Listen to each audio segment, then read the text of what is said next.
The house was steeped in a silence so dense it felt almost tangible, pressing against the walls like the weight of a summer storm. It wasn't the quiet of peace. It was the kind that carried unspoken truths, the sort of silence I had grown intimately acquainted with over the past few months. My eyes wandered to the ceiling fan, its steady spin a stark contrast to the turmoil that churned relentlessly in my mind.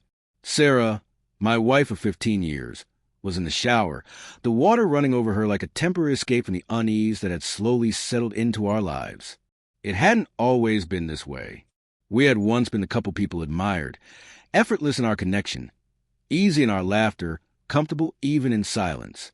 We had built a life together brick by brick, weaving dreams and silent understandings into the very fabric of our days. Or so I believed. Then came the subtle shifts, the whispered conversations, the late nights at work, the furtive glances at her phone when she thought I wasn't looking. Watching her change was like watching a bloom decay, its colors fading into dullness.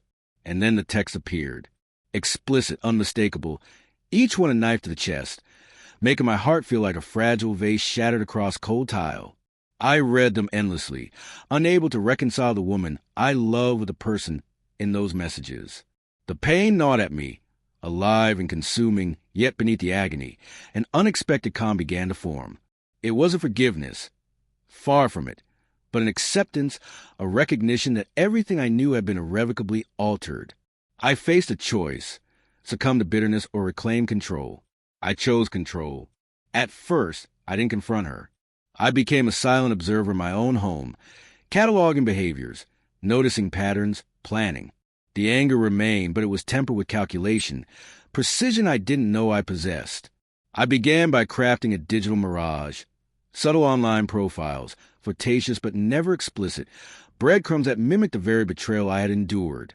I changed my phone password, a small act that did not go unnoticed.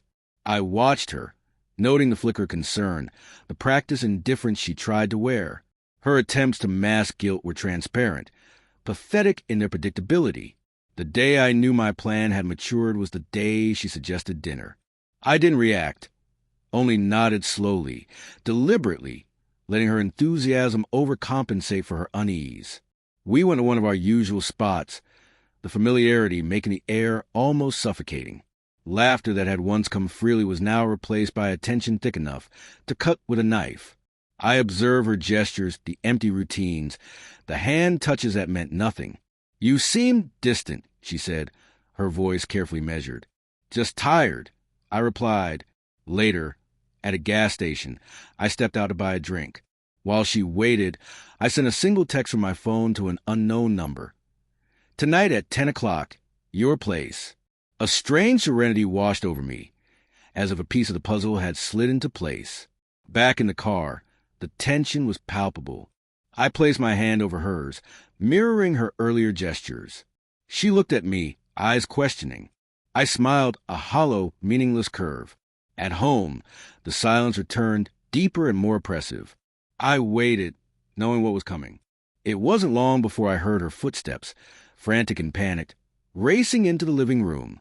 She clutched my phone, her face drained of color, eyes wide with shock. "You couldn't, you wouldn't," she stammered, trembling. "What is this?"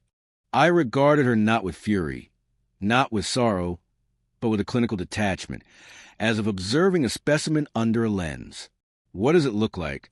I asked evenly. Color fled her face. She trembled, attempting a weak protest that faltered into silence. "But you, me?" "I've been experimenting," I said calmly. "It's exhilarating in a way you might consider." I restrained the surge of anger, letting the reality of her own guilt land without my added venom. She looked cornered, a cornered animal, eyes flitting between my face and the phone. "I don't understand," she whispered. "I think you do," I replied. I gently took the phone from her hand, my touch devoid of warmth. "You cheated." I merely returned the favor in kind. Her protest died in her throat as tears slipped down her cheeks, first silently, then in torrents. I watched, unflinching, as the woman I had loved crumbled. The sight was cruel, yet I felt no pity, only a cold, precise satisfaction. "You're doing this to me?" she finally gasped. "No, Sarah," I said. You did this to yourself. I turned and walked to the bedroom, leaving her sobbing in the living room. Methodically, I packed a bag, deliberately, like preparing for a business trip, without glancing back. There was nothing left to salvage. I stepped out into the night, the cool air against my skin a welcome reprieve. In the months that followed, I rebuilt my life. A new city, a new job, a new rhythm. Each step forward was a reclamation of freedom, a shedding of the past that had weighed me down. I never saw her again. I never heard from her again. Yet, sometimes when silence falls, I remember the look on her face, the sudden recognition, the shock, the disbelief, and a small, private smile forms, not of joy, but of peace finally earned, the calm that comes from knowing I had reclaimed my life.